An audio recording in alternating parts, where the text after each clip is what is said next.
तो गीता ज्ञान दाता का मुख्य उद्देश्य युद्ध कराना था।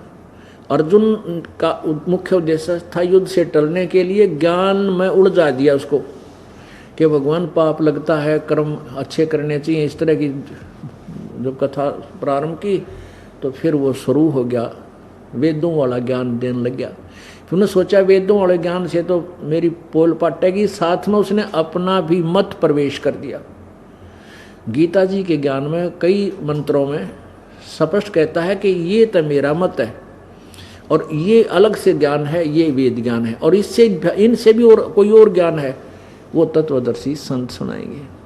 तो पुण्यात्माओं, जो वेदों वाला ज्ञान है गीता में वो 100% सत्य है, और उसके विपरीत जो ज्ञान है गीता के ज्ञान से कुछ और घुसोड़ रखा उसने। जैसे तो युद्ध कर ले तेरा पाप नहीं लगेंगे,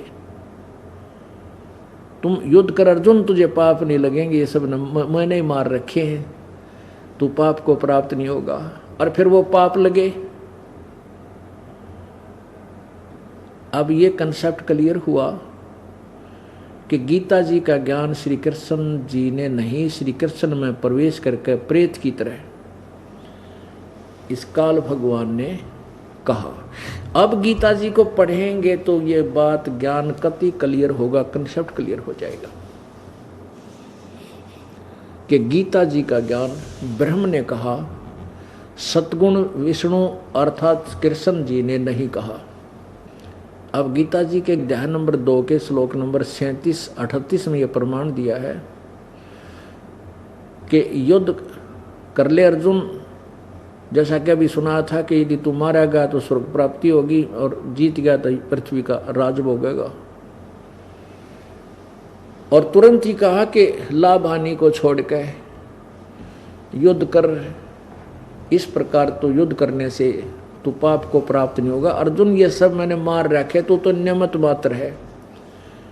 11वें अध्याय के 33वें श्लोक में कहा कि तू तो नियमित मात्र है, ये मैंने सब मार रखे, तुझे पाप नहीं लगेगा।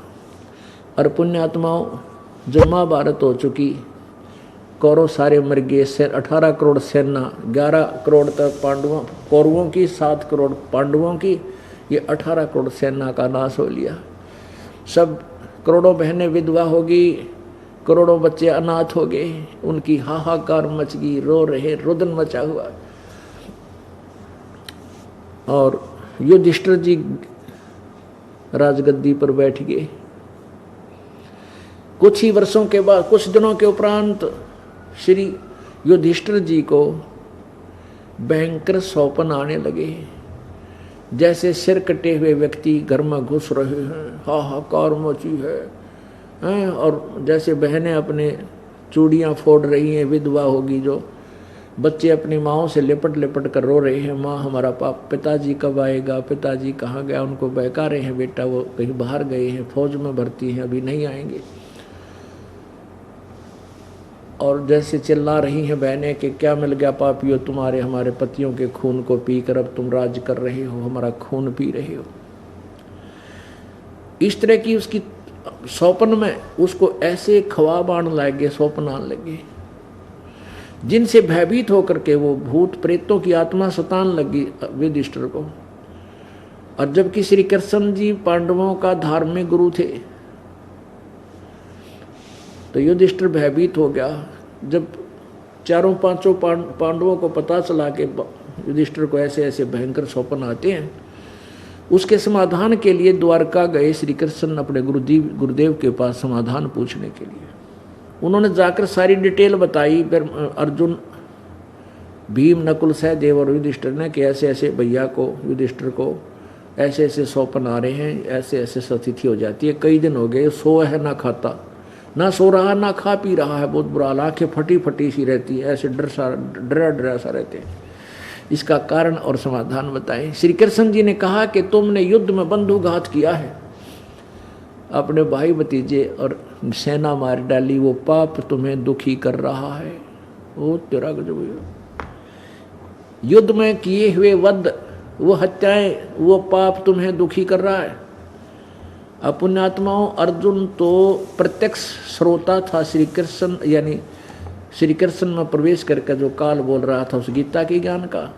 और गीता के ज्ञान में वो कह रहा था तुझे पाप नहीं लगेंगे अर्जुन, तू युद्ध कर ले। अब अर्जुन का यह बात खटेगी कि कृष्ण जी आज कह रहे हैं कि तुम्हारा पाप लगेंगे, और गीता का ज्ञान देते समय कह रहे थे तुम्हें पाप नहीं लगे, कोई पाप नहीं लगेंगे, और आज कह रहे तुम्हें पाप लगे।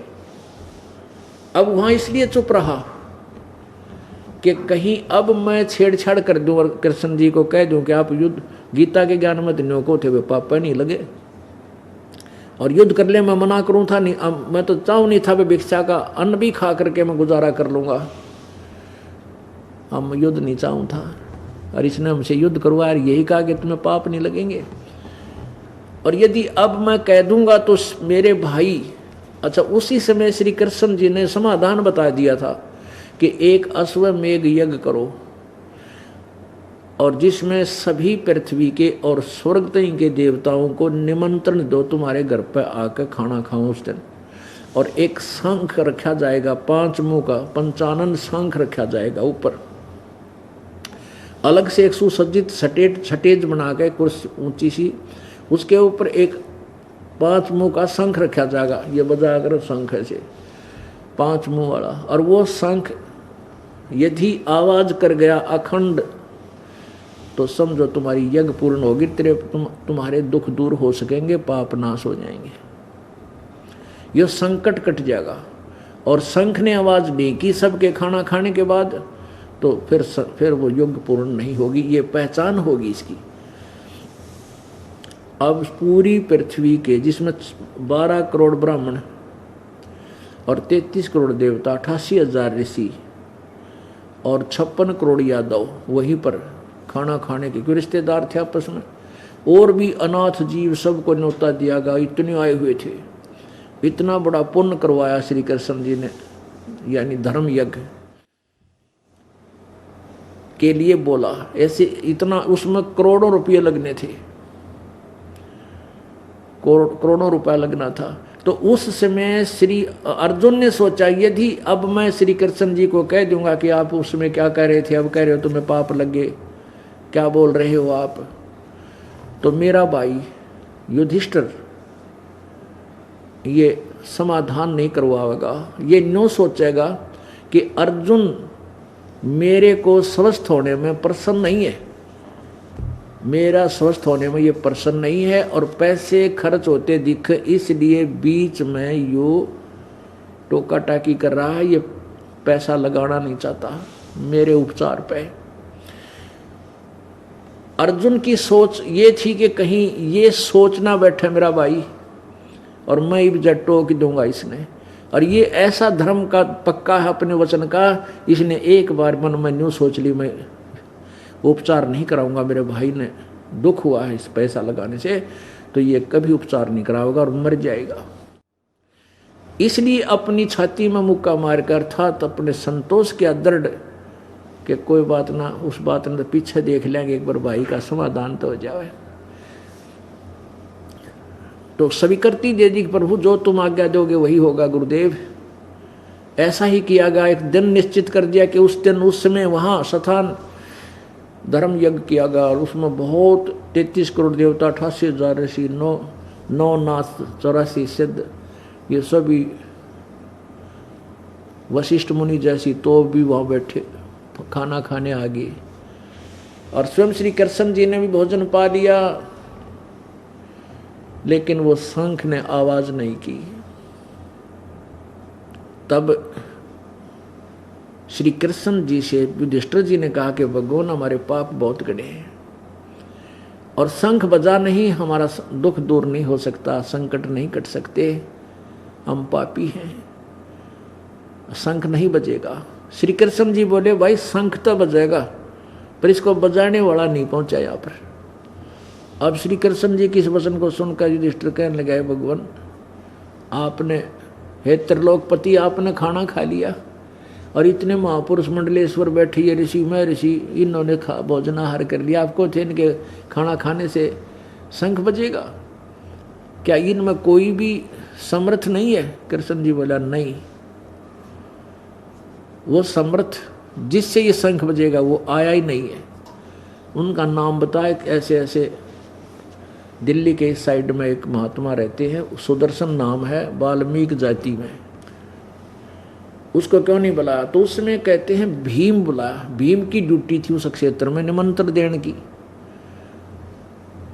अब भीमसेन से पूछा श्री कृष्ण जी ने कि आप ऐसे ऐसे उधर कोई एक संत बताया। युधिष्ठिर जी ने कहा कि श्री कृष्ण जी एक महापुरुष के बारे में बता रहे हैं, सुदर्शन नाम है, उनको न्योता नहीं दे पाए, क्या कारण रहा?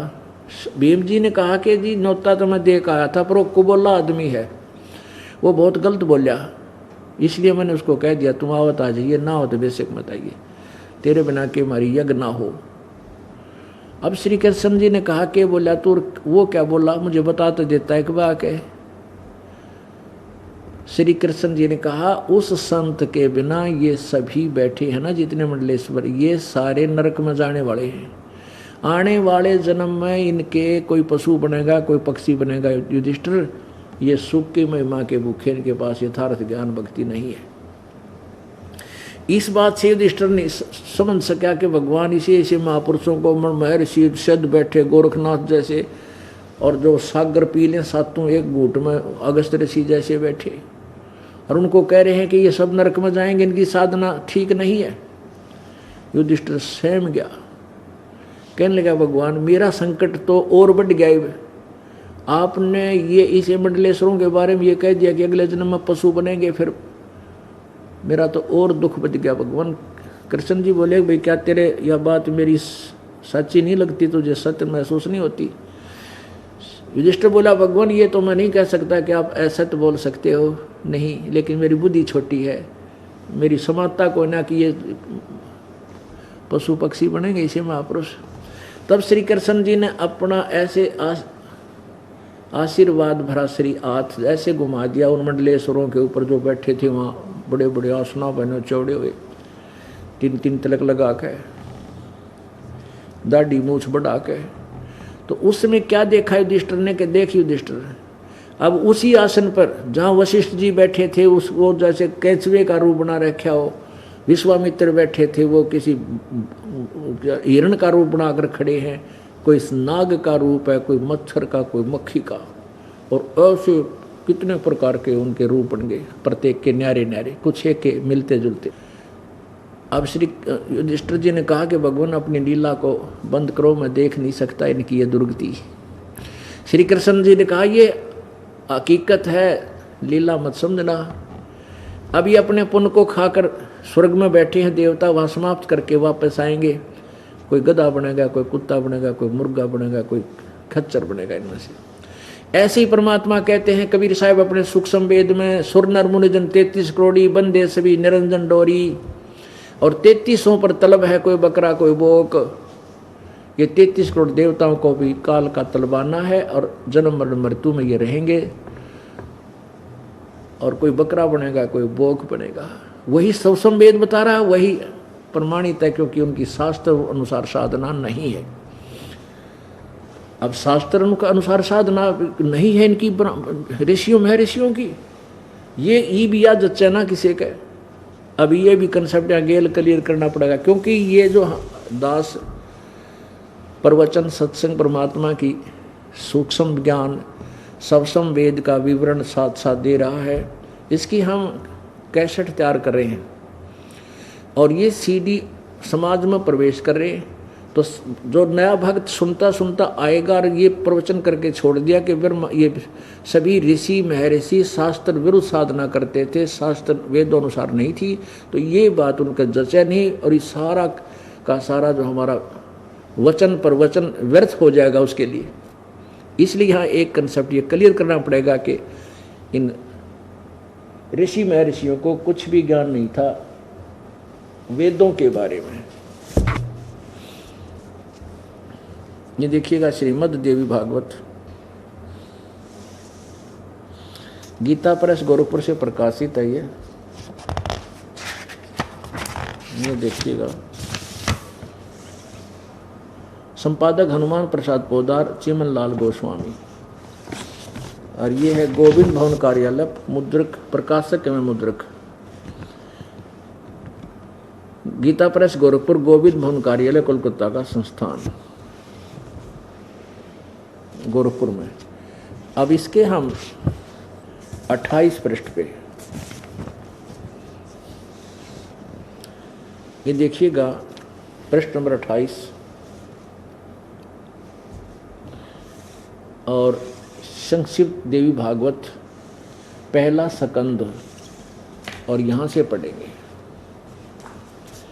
नारद जी ने कहा, महाभाग व्यास जी, तुम इस विषय में जो पूछ रहे हो यही प्रश्न ठीक यही प्रश्न मेरे पिताजी ने भगवान श्री हरि से किया था। देवा अधिदेव भगवान जगत के स्वामी हैं, लक्ष्मी जी उनकी सेवा में उपस्थित रहती हैं, दिव्य कौस्तुभमणि उनकी शोभा बढ़ाती है। वे शंख चक्र और गदा लिए रहते हैं, पीताम्बर धारण करते हैं और 4 भुजाएं, वे वक्ष स्थल पर श्रीवत्स का चिन्ह चमकता रहता है। वे चराचर जगत के आश्रय दाता है, वो जगत गुरु एवं देवताओं के भी देवता है, जगत गुरु का है।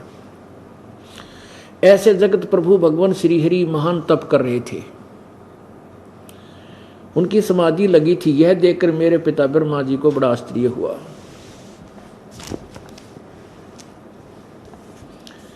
अतः उन्होंने उनसे जानने की इच्छा प्रकट की। ब्रह्मा जी ने पूछा, प्रभु आप देवताओं के अध्यक्ष, जगत के स्वामी, भूत भविष्य एवं वर्तमान सभी जीवों के एकमात्र शासक हैं। भगवान फिर आप क्यों तपस्या कर रहे हैं और किस देवता की आराधना में ध्यान मगन है, यानी किस भगवान की भक्ति करते हो? मुझे असीम आश्चर्य तो ये हो रहा है कि आप देवेश्वर एवं सारे संसार के शासक होते हुए भी समाधि लगाए बैठे हैं। ब्रह्मा जी की विनत बातें सुनकर 28 पढ़ी। ब्रह्मा जी के विनित वचन सुनकर भगवान श्री हरि उनसे कहने लगे, ब्राह्मण सावधान पूर्वक सुनो, मैं अपने मन का विचार व्यक्त करता हूँ। देवता, दानव और मानव सब यही जानते हैं कि तुम सृष्टि करते हो, मैं पालन करता हूँ और संहार शंकर संहार क्या करते हैं, किंतु फिर भी वेद के पारगामी गुरु पुरुष अपनी युक्ति से यह सिद्ध करते हैं कि रचने, पालने और सार करने की योग्यता ये हमें मिली है, इसकी अधिष्ठात्री शक्ति देवी है, यानी दुर्गा है। ब्रह्मा जी, हम सभी शक्ति के सारे अपने कार्यों सदा सफल होते हैं आए हैं। स्वर्त प्रत्यक्ष और परोक्ष दोनों ही उदाहरण मैं तुम्हारे सामने रखता हूँ। सुनो, यह निश्चित बात है कि उस शक्ति के अधीन होकर मैं शेषनाग की सैया पर सोता और सृष्टि जागने पर अवसर आते ही जाग जाता हूँ। मैं सदा तप करने में लगा रहता हूँ। तप, उस शक्ति के साथ शासन से मैं कभी मुक्त नहीं रह सकता। कभी अवसर मिला तो लक्ष्मी के साथ सुखपूर्वक समय बिताने का सौभाग्य प्राप्त होता है। मैं कभी तो दानों के साथ युद्ध करता रहता हूँ, राक्षसों के साथ। अखिल जगत को भय पहुँचाने वाले दैत्यों के विकराल शरीरों को शांत करना मेरा परम कर्तव्य हो जाता है। ये 29 नंबर चल रहा है, पृष्ठ 28 पहले पढ़ लिया। मुझे सब प्रकार से शक्ति यानी दुर्गा के अधीन होकर रहना पड़ता है। उन्हीं भगवती शक्ति का मैं निरंतर ध्यान किया करता हूँ। मैं उसी की पूजा करता हूँ, दुर्गा की। और ब्रह्मा जी, मेरी जानकारी में इन भगवती शक्ति से बढ़कर दूसरे कोई देवता नहीं है। अरे वाह, आ गया श्री विष्णु जी के ज्ञान का अंत। वो कहता है दुर्गा तो ऊपर कोई भगवान नहीं है, मैं तो इससे की पूजा करता हूँ और घोर तप करता हूँ। अब दुर्गा क्या कहती है इसी विषय में 562 पृष्ठ पे,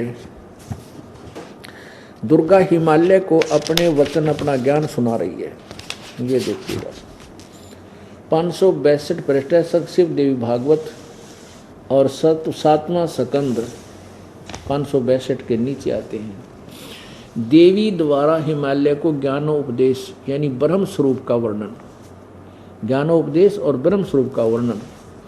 श्री देवी कहने लगी, पर्वतराज, इस प्रकार योग युक्त होकर मुझ ब्रह्म स्वरूपा देवी का ध्यान करें।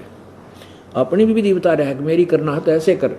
यह ध्यान आसन पर भली भांति बैठकर ऐतो की भक्ति से के साथ करना चाहिए। और उस ब्रह्म का क्या स्वरूप है? अब देवी कहती है किसी और यानी ब्रह्म की भक्ति करो। उस ब्रह्म का क्या स्वरूप है यह बतलाया जाता है, जो प्रकाश रूप सबके अत्यंत सभी में स्थित, हृदय रूप गुहा में स्थित होने के कारण गुहाचर नाम से प्रसिद्ध और महान पद अर्थात परम प्राप्य है।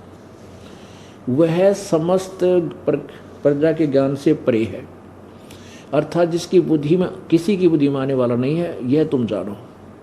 जो परम प्रकाश रूप है, जो सूक्ष्म से अत्यंत सूक्ष्म है, जिसमें संपूर्ण लोक और उन लोकों में निवास करने वाले प्राणी स्थित हैं, वही ये अक्षर ब्रह्म है, वही सबके प्राण है, वही सबकी वाणी है, वही सबके मन है, वही परम सत्य। अब इन्होंने अक्षर ब्रह्म कहा है क्योंकि ना दुर्गा को ज्ञान, ना विष्णु को ज्ञान, यानी वो जो ब्रह्म को कहीं अक्षर ब्रह्म कहते हैं, कहीं पर ब्रह्म कहते हैं, कहीं केवल ब्रह्म ही बोलती है। आगे देखना 563 पृष्ठ पर चल रहे हैं अब हम। वही अमृत अविनाशी तत्व सौम्य उस वेदने योग्य लक्ष्य का तुम वेदन करो, मन लगाकर उसमें तन्मय हो जाओ। सौम्य उपनिषद में कथित महान अस्त्र रूप धनुष लेकर उस पर उपासना द्वारा तीक्ष्ण किया हुआ बाण संधान करो और फिर भावनागुत चित्त के द्वारा उस बाण को खींचकर उस अक्षर रूप ब्रह्म को ही लक्ष्य बनाकर वेधन करो, लक्ष्य बनाकर वेधन करो। परवण ओम तो तीर है, ओम का तो जाप करे और जीव आत्मा करे, यो बाण है और ब्रह्म को उसका लक्ष्य कहा जाता है, यानी ब्रह्म की पूजा करनी है। उस एकमात्र परमात्मा को ही जाने, यानी इस ब्रह्म को टारगेट बनावे, ब्रह्म की पूजा करे, लक्ष्य बनाकर वो उस एकमात्र परमात्मा को ही जाने, दूसरी सब बातें छोड़ दे। यही अमृत रूप परमात्मा के पास पहुंचने का पुल है, पहुंचाने वाला पुल है। संसार समुद्र से पार होकर अमृत स्वरूप परमात्मा को प्राप्त कराने का ये सुलभ साधन है। जिस प्रकार के रथ के चक्के में आरे लगे होते हैं, इसी प्रकार शरीर की संपूर्ण नाड़ियां हृदय में व्यक्त होती है। ऐसे ऐसे अंतर्याम रूप से उस आत्मा का ओम के जाप के साथ ध्यान करो। ओहो, अंतर्यामी वर्तमान रहता है, उस आत्मा का ओम के जाप के साथ ध्यान करो। इससे अज्ञान में अंधकार से सर्वथा परे और संसार समुद्र से पार जो ब्रह्म है उसको पा जाओगे, तुम्हारा कल्याण हो। और वह ब्रह्म, वह सबका आत्मा ब्रह्म लोक रूप दिव्य आकाश में स्थित है। अरे वाह, नीचे देखो, वह अमृत रूप ब्रह्म ही आगे, ब्रह्म ही पीछे, ब्रह्म ही दाहिने बाएं है, वही नीचे ऊपर फैला, वह संपूर्ण विश्व सर्वश्रेष्ठ ब्रह्म ही है। अब दुर्गा ने लाकर छोड़ दिया कि ये ब्रह्म ही पूज्य है, इसकी पूजा करो, इसका ओम मंत्र है। और विष्णु जी कह रहे हैं कि मैं दुर्गा तो ऊपर को भगवान ने ना जानता।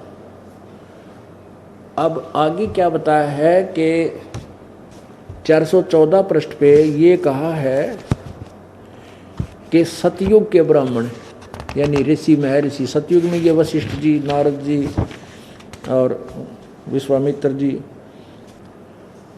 ये कहते हैं सतयुग के ब्राह्मण वेद के पूर्ण ज्ञानी थे, विद्वान थे। अब तेरा के जो भैया,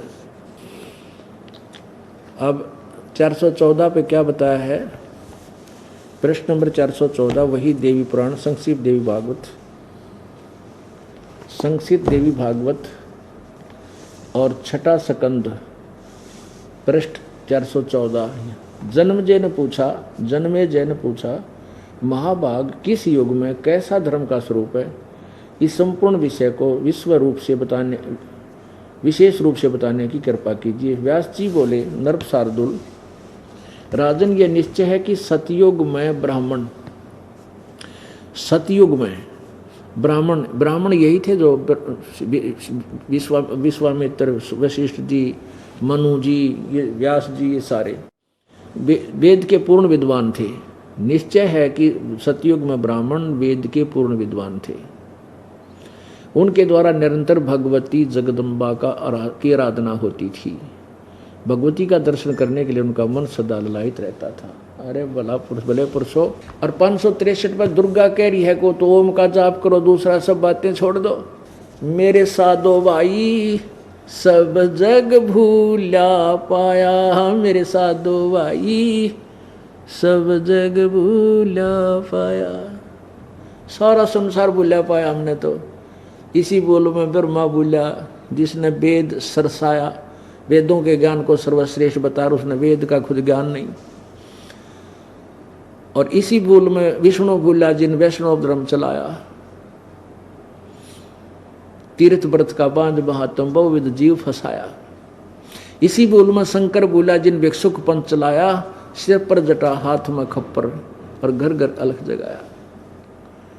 मेरे साथ दो भाई, मैंने सब जग भूला पाया। बता, तो प्रसंग चल रहा है कि ये ब्रह्मा विष्णु महेश ऋषि महर्षि ये सारे वेद ज्ञानहीन थे, जिस कारण से इनको तत्व ज्ञान न मिलने से इनकी जन्म मृत्यु और कर्म का दंड समाप्त नहीं हुआ, और ये सभी 84 लाख योनियों को भी भोगते हैं। अब उस समय श्री कृष्ण जी को परमात्मा ने प्रेरित करके सच्चाई बोलने के लिए विवश किया। श्री कृष्ण जी ने कहा कि वो वास्तव में एक परम भक्ति युक्त सुदर्शन नामक सुपच्छ है, वो वाल्मीकि जाति में जन्मा है, वो तत्शास्त्र अनुकूल साधक है। और उस समय क्या था कि कबीर परमेश्वर पूर्ण ब्रह्म परम अक्षर परमात्मा द्वापर युग में करुणा में नाम से आए हुए थे, एक लीला कर रहे थे।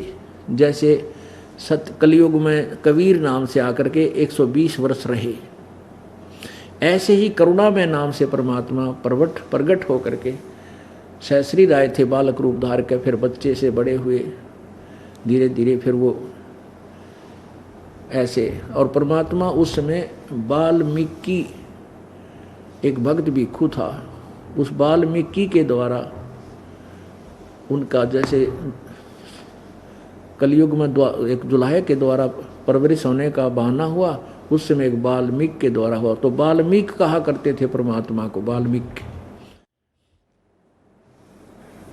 करुणा में वाल्मीकि। तो उसी जाति में उन्हीं के आसपास एक उनका मित्र था सुदर्शन, उनका भक्त हो गया था, वो सत साधना किया करते थे। उसको भी सुदर्शन जी को भी वहाँ सतलोक का दर्शन कराया था, फिर वापस छोड़ दिया था। तो वो सुदर्शन अपनी सत भक्ति करता था। तो भीम से कहा कृष्ण जी ने कि क्या तू उनको बुलाने नहीं गया महापुरुष को? भीम ने कहा मैं गया तो था, पर वो कुबोला आदमी है, गलत बोलिया मेरे थे। श्री कृष्ण जी बोले क्या कहा उस सुदर्शन जी ने, तुम्हारी वार्ता क्या हुई? भीम ने जाकर सुदर्शन जी से कहा कि महात्मा जी मैं राजा युधिष्ठिर का भीम भाई हूँ, भीमसेन मेरा नाम है, हम एक यज्ञ कर रहे हैं, आप वहाँ आइएगा, आप आमंत्रित हैं। अब वो परमात्मा के ज्ञान से परिचित सुदर्शन जी कहने लगे कि भीम तुम्हारे अन्न को खाकर नरक में मैं नहीं जाऊंगा। अरे भले आदमियों, करोड़ों बहन रो रही हैं, करोड़ों बहन बच्चे अनाथ हो गए हैं, और उनके खून को पीकर तुम राज्य कर रहे हो। तुम्हारे अन्न को जो खाएगा वो सीधा नरक जाएगा, ऐसी गलती मैं ना करूं। और यदि मुझे लेकर चलना है तुम्हारी यज्ञ में तो 100 अश्वमेघ जो तुम आज करने जा रहे हो, ऐसी ऐसी 100 अश्वमेघ यज्ञों का फल मुझे दे तो मैं चलूं। तारा तो नाश होगा, वो तुम्हारा विनाश होगा, तुमने ऐसे जुल्म कर दिए और इस राज के टुकड़े के लिए, और 10 दिन के बाद तुम भी नहीं रहोगे यहाँ पर, तुमने भी जाना छोड़कर। इसको क्या सोचा तुमने? अब ये क्योंकि संत जेता मीठा बोलवा तेता संत ना हो, जो घना मीठा बोलो संत नहीं होता। संत तो कड़वी कुनीन खिलाया करे, रोग काटता है, युराजी हो चाहे दराज हो। रोगी ने रोग कटवाना है तो कुनीन खानी पड़ेगी, ये कड़वी सच सुनना पड़ेगा। अब भीम का गुस्सा उठ गया। भीम ने सोची यो अच्छा निकुम्मा हमें गलत बोल रहा है। कहने लगा बाबा जी आना होता जाइए ना, फालतू मत बोले, तेरा थोबड़ा तोड़ दूंगा। और मेरे को आदेश नहीं है भगवान कृष्ण का और मेरे बड़े भाई का, ना तेरा कचूमर काट दूँ भाई, तो इतना गलत बोल रहा है। अब राजा में अभिमान हो जाता, वो किसी की ना नहीं सुन सकता। परमात्मा चुप हो गए, ठीक है मूर्ख गिला के मूर्ख हूँ मैं। वो न्यू कह कहा गया। यह सारी वार्ता श्री कृष्ण जी को बता दी। श्री कृष्ण जी कहने से कहा कि मैं ऐसे बोला, वो न्यू बोले। श्री कृष्ण जी ने कहा तने ते एक पाप और इकट्ठा कर लिया, संत को दुखी कर दिया। कहते संत 57 कोटि पाप है, अनगन हत्या अत्र अपराधम। एक संत को दुखी करने का, सताने का इतना पाप है, जैसे अनगन हत्या कर दियो इतना अपराध लग जाता है तुझे। आपने महात्मा के वचन सुनकर वापस आ जाना था, फिर हमें बताना था। अब भीम का तो अभिमान था कि हमारे साथ श्री कृष्ण रहे, भगवान के भगवान, और हमारे यज्ञ पूर्ण होने में क्या दिक्कत होगी। हाँ, फिर जब आँख खुली उनकी, जब कृष्ण जी ने भी रोटी खा ली, खाना खा लिया और कुछ ना हुआ, तब श्री कृष्ण जी ने कहा कि चलो मेरे साथ, तुम्हारा कल्याण उसी महापुरुष से हो सकता है। और नाक रगड़ दो उनके सामने, वो राजी हो जाए यहाँ आने के लिए। जबरदस्ती तो ठान की जरूरत को ना, फिर तो लाभ नहीं होगा। नाक रगड़ो चलकर, उसके क्षमा याचना कर अपने बोले हुए वचनों से, वो प्रसन्न होकर आएंगे तो बात बनेगी। अब उधर से सुदर्शन जी ने करुणामय जी अपने गुरुदेव से कहा कि गुरुदेव, पांडवों ने कोई यज्ञ किया है और वो मुझे बुलाने आए थे और मैंने उनको खरी खरी सुना दी। तो परमात्मा बोले, भाई उनका यज्ञ पूर्ण ना हुआ है। कबीर जी बोले, यानी करुणामय जी कहने लगे, उनका यज्ञ पूर्ण को नहीं हुआ है और वह फिर आओगे तेरे आगे नाक रगड़ दें, वह फिर आओगे भाई, इसी बात ना है। अब तो वो रफड़ का चला गया भीम, वो फिर आओगा, पर माफ़ कर दिए, माफ़ कर दिए भाई। संत तो माफ़ करते हैं। अब उस सुदर्शन जी ने सोचा वो फिर सिर में दर्द करेगा, और उनका गुरु जी बताते हैं कि उनके अन्न तक खाओगा वो निषिद्ध नरक जाओगा। ये सुदर्शन जी ने सोचा तू यहाँ से खिसक जा, फिर आऊँगे। इतने 10-15 दिन की तो लंबा टूर खींच गया। सुदर्शन जी तो छोड़ गया अपने आश्रम में, चला गया आश्रम घर ने, लंबा टूर प्रोग्राम बना के। और 5 पांडव और गेल्ले श्री कृष्ण साथ में एक रथ लेकर चले। रथ को छोड़ दिया 1 योजन दूर, 1 योजन दूर यानी 4 कोस की दूरी पे। वहां से नंगे पैरां चल पड़े, रथ पीछे पीछे आ रहा है खाली। वहां क्या किया, परमेश्वर ने सुदर्शन रूप धारण किया करुणा में, यानी कबीर देव ने, परम अक्षर ब्रह्म ने, और सुदर्शन जी की झोपड़ी में बैठ गए। वहाँ जाकर श्री कृष्ण जी ने जाते प्रणाम किया, क्योंकि सामने बैठे वो मालिक। अब वो एकदम झुकी गर्दन श्री कृष्ण जी की, दंडोत प्रणाम किया, क्योंकि वो एक काम अड़ा पड़ा था। फिर देखा देखी पांडवों ने भी करना पड़ा, ये तो श्री कृष्ण प्रणाम कर रहे हैं। तब परमात्मा ने कहा सुदर्शन रूप में, सुदर्शन जी कहूँ मैं तो अच्छा रहेगा, सुदर्शन जी के ही रोल में मालिक बैठे थे। सुदर्शन जी ने कहा कि हे परवरदिगार, हे त्रिलोकीनाथ, दास के सामने आप क्यों मुझे शर्मिंदा कर रहे हो? आप तो महापुरुष हो, सर्वशक्तिमान हो, सर्वेश्वर हो। श्री कृष्ण जी बोले, भगवान आप तो मालिक हैं, आपने आपको छुपा रखा है, आप ही परमात्मा हैं। कृपा आप, ये पांडव हैं, इनकी यज्ञ में चलिए, ये आपको सादर बुलाने आए हैं। तो परमात्मा ने, उस परमात्मा रूप में सुदर्शन जी ने कहा कि मैंने इस भगत से एक प्रश्न रखा था, वो शर्त मेरी पूरी करो। एक शर्त रखी थी तो मैं चलूँगा, नहीं तो मैं नहीं चलूँ। अब भीम ने कहा, भीम समझ गया क्या शर्त थी। श्री कृष्ण जी ने बोला, प्रभु आपकी क्या शर्त थी कि 100 अश्वमेघ यज्ञ का फल तुम्हें दिया जाए पांडवों की तरफ से। तो परमेश्वर आप ही की वाणी है सूक्ष्म वेद में, संत मिलन को चालिए तजमाया अभिमान, और जो यज्ञ कदम आगे रखे ओ हे यज्ञ समान। आज ये दास द्वारकाधीश और मैं इनका रिश्तेदार, और ये बच्चे आपके, अब इनका ऐसा काम अड़ गया, सारे देश में तो बेइज्जती होगी, और इतना खर्चा हो गया, और दुख न्यों का इनके सिर पर रखा। इनके दिल में जरा सा भी अभिमान नहीं। आप अंतर्यामी है, झांक कर देख लो परमात्मा। और ऐसे अतिआधीन होकर के जो आपके दरबार की तरफ प्रस्थान करता है, एक कदम का आप कहते हो 100 यज्ञ का फल मिलता है।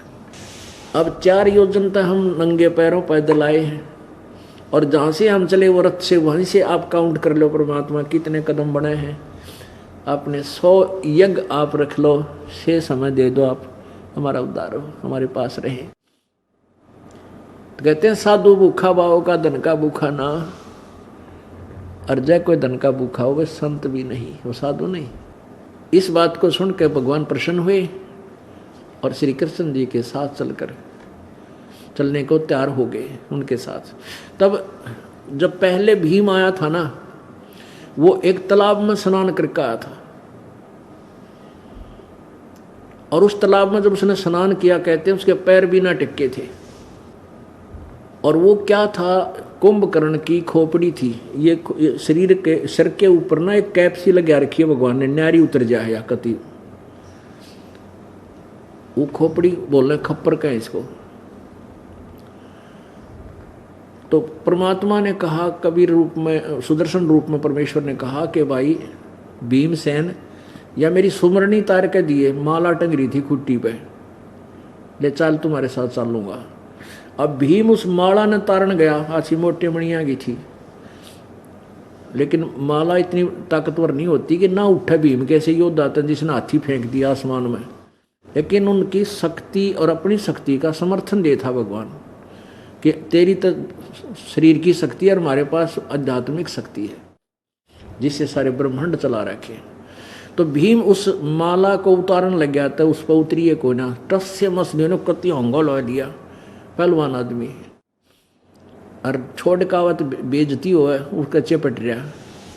तो परमात्मा बोले रहा क्या हो गया भाई पहलवान, जब तक तू डींग मारे था कि युद्ध के हुए जीत लिया, एक का मारूं था लठ गदार 20 मरे थे, इब कहाँ इतनी शक्ति, या 200 ग्राम या पाइया की माला ना उतरती तेरे थे, जान गया कि तो समझ गए तेरी फ्यूज करना चाहे थे, पेंचर कर दिया उसकी अभिमान में रहा खया। परमात्मा बोले आजा इधर, आप आ जाएगी। आता है ऐसे हाथ किया था भगवान ने, वह माला उठ के अपने आप उसके परमात्मा के हाथ में आ गई। अब कुछ चमत्कार को भी नमस्कार होता है। परमात्मा ने हर तरह से उनका पेटा भरना था कि मैं शक्ति भगवान हूँ, और जब वह विश्वास, इसे विश्वास के साथ संत को घर ले जा, जब उसका लाभ भी मिले, उसका पूजा सेवा हो तो तब लाभ मिला कि सचमुच ही तो भगवान ने पड़ा है। तब परमात्मा ने कहा तू के डींग मारा था, उस दिन आया था कि मैं एक मारूं था 10 मरे थे, तुम्हारे पास कुछ ना है, तो तुम्हें तो शक्ति दे रखी काल ने, और मेरे पास वो पावर है जो मैं पूर्ण परमात्मा की। और तेरे बड़े बड़े बलवान होकर जा रही है इस पृथ्वी पर कुबद करके भाई, जिस तालाब में तू उस दिन नहा के गया था, जिस दिन तेरे पाँव भी ना टिके थे, न्यू कहता बड़ा अच्छा पानी है, मेरे इतना गहरा सरोवर है। और भीम और भी 20-20 फुट के थे, 20-20 फुट की ऊंचाई के थे भीम, और कहते मेरा पैर भी ना टिके थे उसमें। वो बताऊं कौन था, वो कुंभकर्ण की खोपड़ी थी, वो खप्पर ऊपर का कवर। तो ये देख लो कुंभकर्ण कितने लंबे चौड़े होंगे, 50, 60, 70 फुट 80 फुट के लंबे होंगे वह थे वह। अब रावण के विषय में लिखा है परमात्मा ने सूक्ष्म वेद में कि वो एक समय में 100 मटके दारू के पिया करता, एक बार में 100 प्याले थे उसके मटके थे, इतना तगड़ा आदमी, और 100 जोटियां का मांस एक में बैठ कर खाया करता। तो कितना तगड़ा, कितना शरीर का विस्तार होगा उसका, कितना डाया होगा पेट का, हिसाब ला लो, तो कितना कद होगा उन लोगों का। और भीम सबसे लास्ट के तीसरे युग में आकर के लास्ट में, वो भी अन्य प्राणियों से बहुत शक्तिशाली था, लेकिन ने कहा तेरे जैसे शक्तिशाली करा कितने होगा जालिया जिन्होंने भक्ति ठीक ना करी, उनको कोई गिनती ना भाई इस शारीरिक अंगे की। अब भीम तक कति फ्यूज हो गया, रे तेरा गजब हुए, मैं हुए फुल्ला फनु था, मेरे तो बड़े बड़े बलशाली हो गए। तो कहने का भाव ये है कि परमात्मा वहाँ सुदर्शन रूप में गए, और फिर द्रौपदी ने खाना बनाया। श्री कृष्ण जी ने कहा बहन, क्योंकि श्री कृष्ण जी की बहन सुभद्रा भी अर्जुन का ब्याही थी और द्रौपदी भी उन 5 पांडवों की पत्नी थी, इसलिए अपनी बहन के नाते से बहन कहकर श्री कृष्ण जी कह रहे हैं कि बहन द्रौपदी बढ़िया भोजन बना, ये महात्मा है ना, इसके भोजन आहार करने से तुम्हारा काम पूर्ण होगा, यज्ञ संपूर्ण होगी। अब द्रौपदी ने अपने हाथा खाना बनाया, क्योंकि जमा ब्रान माटी होली थी उनकी, तो चौकरदा बेइज्जती होने लग रही थी। अपने हाथों खाना बनाया, कई प्रकार के भोजन, कचौड़ी पकौड़ी, दही बड़ेर, सब्जी और साग, खीर और खांड, जो है हलवा पूरी, सब तरह के तैयार किया।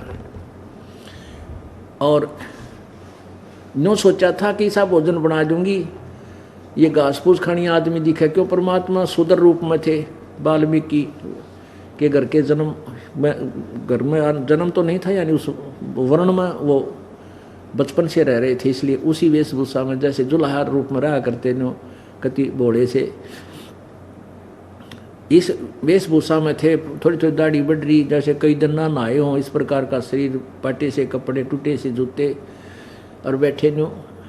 अब द्रौपदी ने सोचा घास फूस तोड़ के खानी आदमी, आदि से चटपटे भोजन खवा दूंगी, अंगली चाटता रह जाकर 20 जगह जाकर गुणगान करेगा इसी भोजन, कितना नहीं खा, ऐसा द्रौपदी ने खिला दिया।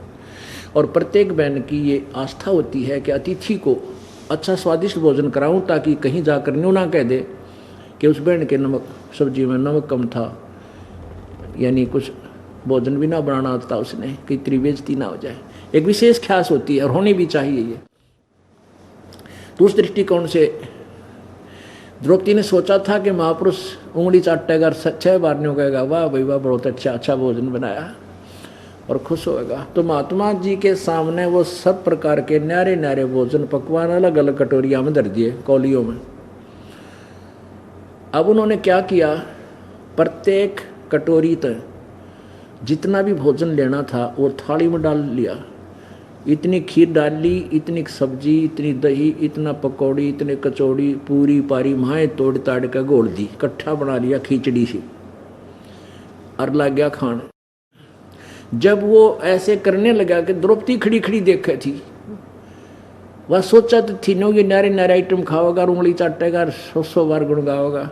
और जब देखा कि इसने सारा काम बिगाड़ दिया, तो मन में सोच लिया कि यो कि कहाँ के शंख बजाओगा, इस शूद्र ने खाना आता ना पीना आता है, मेरे बने बनाए इसे बढ़िया भोजन का सत्यानाश कर दिया इसने, है कड़े का शूद्र का शूद्र ही रहा, ये मन में इतना दोष पैदा कर लिया।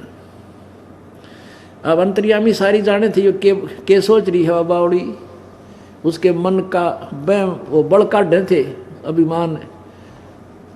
उस समय क्या किया, एक बार ग्रास खाया न्यो करके, एक बार शंख ने आवाज करी जो दूर रखा था, दूसरी बार खाया, दूसरी बार आवाज करी, तीसरी बार खाया, तीसरी बार आवाज करी। 5 बार में जितना थाली में भोजन डाला था सारा चाट दिया, और ही 5 ही बार वो शंख बोला, फिर बंद हो गया। युधिष्ठिर जी ने खुशी मनाई और कहो हे भगवान आनंद हो गए, जान बची लाखों पाए, हमारा यज्ञ पूर्ण हो गया आपकी कृपा से, बड़े महापुरुष ने लाए आप तो ढूंढ गए। श्री कृष्ण जी बोला भाई अभी ये शंख, अभी ये यज्ञ पूर्ण ना हुई,